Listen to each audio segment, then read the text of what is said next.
All right, so good morning and welcome to the coffee chat every Saturday, coming to you to connect and to learn and share.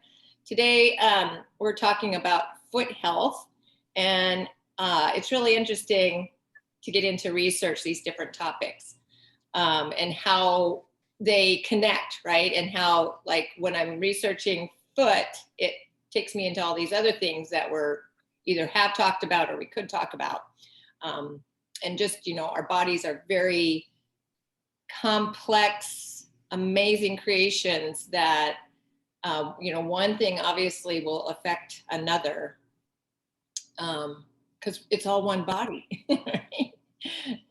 So let me share my screen. And you see that okay? Yeah. Okay. So first, just some announcements. Next coffee chat on the 17th, we're going to do like a mid-month review of the 5-second rule book. Again, encouraging you, if you're reading the book and there's things that stand out and jump out to you or just like mind-blowing, or you're implementing some of it and it's like, sharing your experience about that, share that in the group. In the newsletter went out yesterday, I did do a link to her initial TED Talk that kind of kicked off the whole 5-second rule phenomenon. So if you haven't watched it, there's a couple of different ones. I linked up in the newsletter the original one, the actual TED Talk, but there's several different interviews she's had. So check out that. It's a really good explanation, just kind of overall. And then the last Saturday of the month, we're going to have Linda on as our guest. She's going to talk to us about organizing our electronic files in a way that makes it like one click away, and just being better able to retrieve things that we've saved. So I'm super excited about that. And then we'll also touch on just a little bit on that Saturday about the new program, Let's Get Up.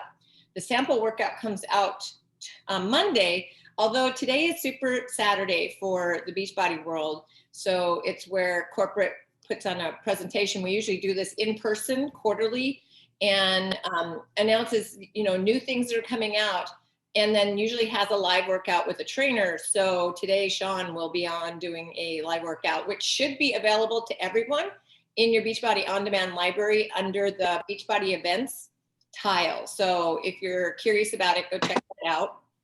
And then you'll see on Monday a new Let's Get Up tile come up with the sample workout. So it is a combination of, some dance moves that Sean is very good about walking you through, like using everyday movement terms, like you're waving to your friend, hi, and so it's really, he puts it together so that everybody can do it. So if you got if you got 2 left feet, you're still able to do this. Plus he does, he's going to have like an energized moment and where he just kind of does a motivation while your energize is kicking in. And then there's resistance training. So that's coming, and we'll talk, a little deeper on that after it releases. And then Freak Week, exclusive for Nutrition Plus members. So that's if you have the monthly membership to Monthly Fix and to be Mindset Mentorship. On the Monthly Fix, starting May 1st, is going to be an exclusive Freak Week. So an additional week of the Control Freak. So that'll be interesting to see. So let's just jump into our topic, foot health. So Deb and I were talking about this because she was actually having some issues with bunions and, she's a runner, but she couldn't do bar blend because of, like being up on your toes and releve and that kind of stuff. And encourage her just do it with your shoes on, which I did after a while too. But so we were talking about that and just kind of had some issues kind of like flare up and then go away. And so she saw her doctor about it, and it's gotten better. So she's able to manage it with, things that we're going to talk about today, including her shoes and just and then just doing proper alignment. And really, again, it really came down to shoes for her. So at the end, you'll see that. But our feet are pretty complex. There's 26 bones, 33 joints, and over 100 muscles, ligaments, and tendons in your feet. So because there's lots of small little bones. And then, you know, when you have a muscle, the muscle it comes out to a tendon that attaches to a bone, and then you have ligaments that attach bone to bone. So there's all this soft tissue that articulates your foot, and, you know, plus the bones itself. So this is actually a tendon at the bottom, which is the plantar fascia. Fascia is just a soft tissue, which a lot of people have issues with that.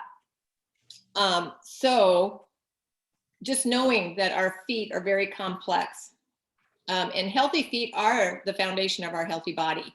Like, quite literally, your feet serve as your foundation, and they support you. Like, it's obvious when you're doing balance work, how much your foot is teetering, trying to get you to balance. And in your posture, we're going to talk about that a little bit more, and you'll see how it really does from the bottom up affect your overall health and the health of your body. It can also actually affect organ function. There's receptors throughout your entire body, you know, going from your toes all the way up to your brain, and they're communicating back and forth. And when something is wrong in any area of your body, then it'll send signals. Then your brain sends signals back down to different parts to help heal that part or attack that part. So you'll see when we look at the kinetic chain how that works.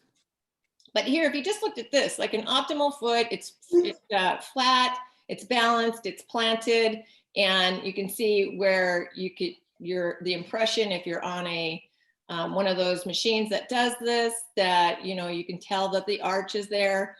And so your foot is balanced, and then that alignment is healthy all the way up to your knee. So your knee is in balance, and it works its way up to your hip. Now, if it's out of balance, and, you know, there are machines in some stores that, like the shoal machines, if you've seen those in some stores, Walgreens, I think, Walmart, you can get on them and it shows you an image. But like, if you have dry sidewalk or a black, like our gym floor, we could do this, and you have a wet foot and you go and just stand on it, it'll still show you, you know, a crude way of looking at how your foot is, and how it sits. So when your foot is either pronating in or supinating, so whether it's turned in or out, will affect the alignment all the way up your body and start causing joint pain in the knee, in the hip. And obviously, when your hip's off, your spine's off, which can make your shoulders off, and then your neck's affected. And this works both ways. So it's a ripple effect, and this is called the kinetic chain. So you see, here's a perfect balanced body. Everything's, you know, aligned and level. But then you got some imbalance. So again, that when your foot's imbalanced, it rotates the shin, which then makes the knee joint out of whack. Your leg gets rotated, your hips out of whack, then your hips are not balanced, so uneven, then that's affecting your spine, then your shoulders are off, and then your head's on a tilt. And this is looking at it from the front view, but this can also, you'll see in the next slide where, you know, sometimes we're jutting our head out, which I'll show you a trick on that. Or our hips are rotated, so we have too much of a sway in our back. And then, you know, so not only are you out of balance looking at the body from the front, but you're also out of balance looking at the body from the side. And you put those two together, and it's like you're a mess. right? And this is just how this works, this kinetic chain. So when you are doing something with any part of your body, it's going to affect the corresponding parts. And it's just really this ripple effect all the way down. Everything's, like that song, our foot bone's connected to our shin bone, or shin bone connected to our, and that's just exactly what it is. So we have to, and why I'm very adamant about proper form, because you can easily, as you're exercising, cause some of these imbalances. And when you're doing, squats, and if you're not doing them properly, then you're going to affect other areas of your body. You're not going to get a good muscle response, because you're actually working the joints, as much or more than you work in the muscles, and you're going to feel it in the joints versus feeling it where you should be feeling it. So if there's ever a move that you're doing, and you're like, I'm not sure if I'm doing this properly, and our trainers are good about cueing form, but if you ever have any questions about that, let me know, because I would love to do a video and throw it in the group and show, here's what this form should be, or things to think about when you're doing this move. So then we're out of whack, we're out of balance, and we have what's called the overcompensation patterns. And I think we've all probably experienced this, like if we have one of, our hip or our knee is bothering us, we kind of favor the other leg, right? And then, if you look at here on this one, say you've got this injury and it's the sesamoiditis. So sesamoiditis is a little bone in your foot. Itis means inflammation.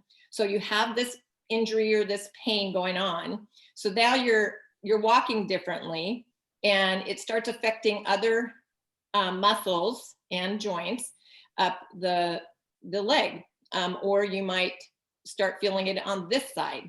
So this is what's called a cross pain or cross reference, and you'll like when you're getting a massage, they talk about the trigger points, because here's what you can be creating during this. But it's called a left right pattern, which is the most typical. You can have a left right, but so if you have it starts from the top down, but say you have like a neck issue, and then you're out of whack here, or you're overcompensating. So then you're going to start feeling it on the cross side of the body in the shoulder. And then now your shoulder's kind of out of whack. And so then you're going to start feeling it cross down maybe on your ribs. And then, it just kind of crisscrosses its way to your body. And part of that is that overcompensation, because we generally, when on one side of our body is causing us pain, we favor the other side, or we overwork the other side. We're using this arm because this is bothering me. And this is just another way it ripples, can ripple down the body or up the body. So posture obviously is super important. And again, this is foot health, but it takes the whole point of doing this was how it affects your entire body. So one, if you do have foot issues, you might want, there's a slide that kind of gives you some suggestions on to do, but we are talking about foot health, but how it affects the entire body. And you could apply this to anything. If you've got hip pain, how it's going to affect your whole body, and just things to look for, and just to understand what is happening. So good posture, which came first, the chicken or the egg? So did your posture off, or was the pain or the injury happen that changed your posture? And we are so forward in our posture because of driving, doing the dishes, we're cold, on our phones. And if you just take note today how much you're forward. And so I also want you to do this, standing against the wall, to get proper alignment. And I want you to stand there for a while and just feel that. Take notice of where things are. So your ear should line up with the middle of your shoulder. So a lot of us are forward with our neck. which just adds more weight. When your head's back, your head's about 12 pounds. When you put it forward, it's about 22 pounds. And then some people that are very much jutted forward, it becomes even heavier. So you'll notice your ear should be over your shoulder, like midline with your shoulders. Your shoulders should be midline with your hip. Your hip should be midline with your ankles. And then when you do that, also, if you can do it with a mirror or have your phone set up to be looking at you front ways to see where the level is of your shoulders. If you have your workout clothes on, if you can tell with your hips and your knees, if they're in line or if one's higher or lower than the other. So I would encourage you to do this today and really just feel it. Engage your core while you're standing up against the wall. Next Monday, or this Monday, one of the moves in our max out move is sumo squat jump. And I'm doing a video to show you and how you can also check this form against the wall. Okay, so if you're doing the extra moves, or just check that video out, because obviously I give form tips in it. All right, so some suggestions: stretch regularly. We do this, some of us better than others, some of us more than others, some of us more consistently than others, but we should all be stretching more than just what our workout is doing, like to warm us up and cool us down. To just, if you do some extra stretching while you're watching television, while you're playing with your dog, your cat, you know, just sitting around, even reading your book, you can sit in certain positions to stretch. Erin did this one. It's one of my absolute favorite on our yoga studio. It's the Yin Yoga with Ted. And Yin Yoga is taking and getting into a movement or a pose, a stretch, and holding it for like 2 minutes, and very gently, because we don't want to tense up while we're in there. So it allows for the muscle to and the tendon to really release. Initially, when your muscle is stretched or you're doing a movement, your muscle and the tendon are they're gonna pull back in a little bit because they're trying to protect your joint. Especially when you're stretching. And then once it realizes it's not in danger, then it's going to allow you to stretch more. It's going to say, oh, okay, we're fine. She's not doing anything super crazy. We can release a little bit. So if you haven't done that one, plus Yin Yoga takes into consideration a little bit of meditation and the breathing. So it is really, really good. And then obviously, you know, breathing is going to be helpful to help let go and to, you know, kind of like breathe out some of the stress. So take time out to breathe, or if you're feeling tense, just take some breaths. Obviously, we've got some great videos on the unstressed, or meditations on the unstressed. So like this day 8 body scan, day 11 balanced and flow, where you're actually doing a little bit of movement with the meditation. The body communication, and you just did release and let go, didn't you, Karen? Mm-hmm. Is that the one? Yeah. So these are good about getting your mind aware of how your body feels and how to, you know, let go of that tenseness that can, when we're tense, it's almost like it's a static contraction in your body, and you'll start like that's, you know, if you ever heard a frozen shoulder, and it's from holding something in a position for so long that you've lost the mobility and the function. And when we're stressed, we hold our body in a certain way that will cause problems as well, cause trigger points even. So, and if trigger point is if you've ever had, like, you know, my neck, my shoulder hurts here, and you push on it, it's like, oh yeah, that's the spot, that's the trigger point. And it's really a buildup of lactic into like this ball, and the massage person will, you know, work it out and break it up, and then you really want to drink a lot of water, because then that's going through your system and you need to flush that out. So also strengthening, we talk a lot about core, and that's our center, that's our powerhouse. That's kind of like where, you know, the middle of where things are balanced. So it's important that we strengthen our core, so our abs, our erector muscles that are holding up our spine. But we want to have a good balance in our resistance training. And I think the fact that it's called resistance training kind of gives you this idea of when you're strength training, really putting resistance on certain parts of the body. So having form, correct form is key, but we want to have balanced strength.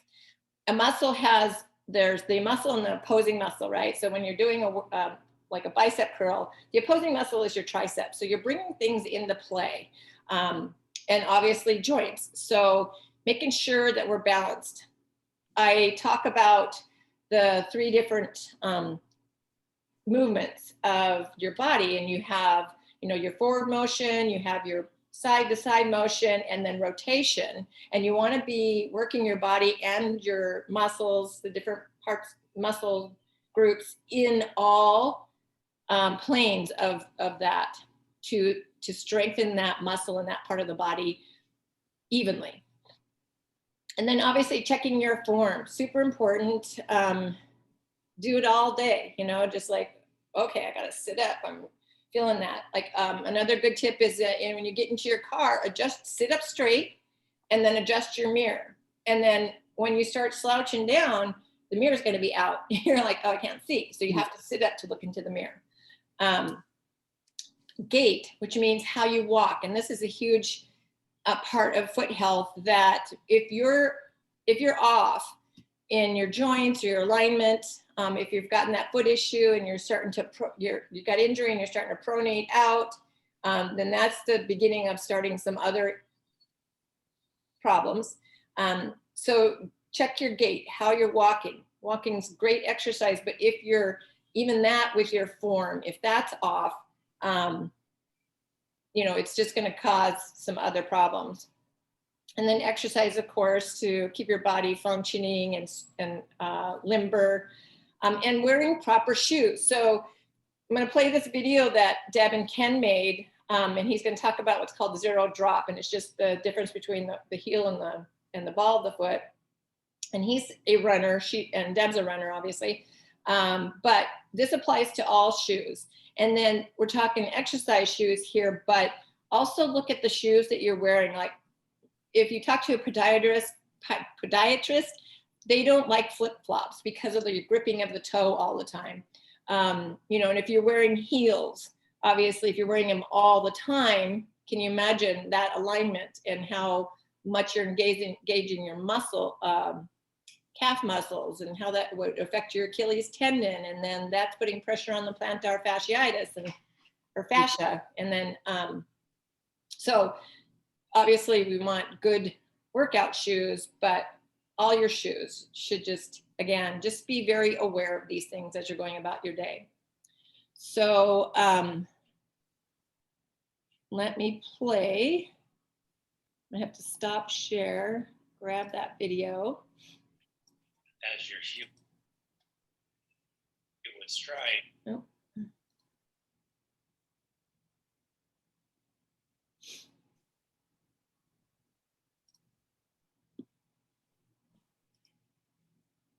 Yeah, share screen again. All right. I'm here today with my husband, Ken, the Can you triathlete. see that? I asked him to drop on shoes. It's a new thing to me. I'm not so concerned about it, but maybe I should be. So I'm asking him to explain what it means on 0 drop on your tennis shoes. Here you go. So here's my trusty my tool. So 0, the drop in your shoes is the difference between the heel and the ball of your foot. So if you're back in the day, the runners used to say, like if you watched Steve Prefontaine, they were always running with their heels straight. Nike came out with these great shoes where they would actually build up their soles of their shoes so that as your heel would stride, it would take some of that cushion and impact out of your heels. Well, over the years, they found that that type of a stride was causing a lot of leg injuries, because if your heel is down and forward, when you make that ground contact, it's actually slowing you down, putting that much more pressure. So they kept building up this heel as opposed to the forefoot, which gave you that higher heel to help impact. So when they started doing more biomechanics and stuff in running shoes, they found that the flatter you land on your feet and more underneath you, the less impact you had on your joints. So what they started doing is eliminating this cushion in your back, because as you run and you're trying to land flat-footed, you're kind of running on your tiptoes. So they started minimizing the cushion between these two, flattening it out. So basically your heel is the same elevation as your forefoot. So and that helps with your body mechanics. It keeps the impact down off your joints. The native Mexicans back in the day, if you've ever read the book Born to Run, that's the way they used to hunt, and they never wore shoes, and they always ran on the balls of their feet. Go ahead. So that's where the zero drop shoes and the barefoot running kind of became popular just a few years back, where people were running with toe shoes and things. Well, the problem that a lot of people have with the zero drop shoe is now that they're running more flat, their foot's not up, and it actually makes the tendons through your calf and your heel actually elongate. So people start having a lot of problems with plantar fasciitis. They also have problems with their calf muscles. So if you ever go to a zero drop shoe, they warn you, like some of the instructions in the box when I started running in ultras, was it ultras? I think so. One of the another pair I was, they actually give you instructions in there. You have to break yourself into a zero drop shoe because of your calves being overly tight. After you get used to them, then they will tend to stretch out. I ran in zero drop shoes for a couple of years, but I could never get my calves to relax. And I always had this problem of really tight calves, and then it started working into my heels. So I switched back to a slight, I think I'm at like a 4 mil drop, which is just slightly elevated, but not a huge pickup between the heel and the forefoot. And I don't have any calf issues or any plantar fasciitis anymore. So anyway, in a nutshell, that's what the drop in your shoe is. Some people really like them. Some people can adapt to them well. It just really depends on your body makeup. You can try them, but if you just can't get over the calf pain, then you might want to start adding a little bit more. So the recommendation is to go to a running shoe store. We go to Roadrunner Sports, but in Anchorage, it's Raven Sports. Sports. Something like that. Yeah, they can watch you as you run and do some analysis to figure out what type of shoe. So anyways, thank you. I appreciate you taking the time. Bye. All right. I'm here today with my husband, Ken, the triathlete. I love that he did that video for us. And obviously he's like a triathlete. He's an ultra marathon runner. And so gets very into the technical like detail, because, you know, if you ever read that book like this, or I can't remember what it's called, but the concept of the 2% change, like all you got to do sometimes is make a 2% change that it will affect your performance like 100%. Like it's just, and that's what happens a lot with us here. We just need to make small little tweaks.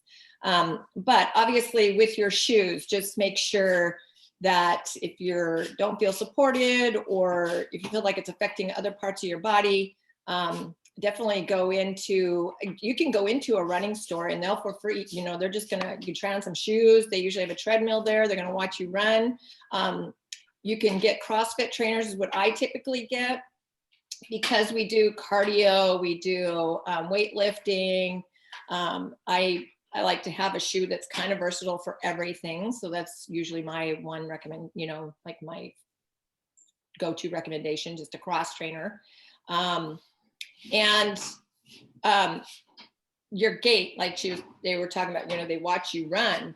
I would love for you to do like a video, or have somebody video you just walking to them, like go, you know, across the room and walk towards the camera, and then watch yourself walk. You'll see how you might be favoring one side, or you could then see if you're kind of like a little bit off, your hand should be thumbs forward. A lot of us are like this when we walk, kind of like caveman. And that's from just that rotation like this, right? So when I was went to massage school, we studied this a lot. That was one of the things when clients come to us, we assess their body, and we watch them walk to see where there's obvious areas that are out of whack for us to kind of work on. And it's really working that soft tissue to allow your body to come back into alignment, to proper alignment. So, and then I was just going to take a picture of River this morning, but then she moved. She always does that. She's got her own chair and she was laying on it. It's like twisted, belly up, head over the side. And I was going to take a picture of that. It's like, if you're, sleep is important, and how you sleep. We talked about sleep before, but how you're sleeping, obviously you can wake up with a stiff neck, and then there you go. That's that ripple effect. So, just being aware of that and taking time if you do have a stiff neck, or you do have foot pain or any joint pain, to, do some stretching, drink lots of water to help with that, the viscosity. So the amount of water and pliability of your muscles and your tendons and your ligaments. And then in between each joint, you have a bursa sac, which is just filled with fluid that helps cushion the joints. And sometimes when we're out of alignment, that gets squeezed or pushed and can cause what's called bursitis. And itis just means you've got inflammation. So you see that like arthritis, like that's inflammation of your bones. And so lots of information there, but let me just stop the recording.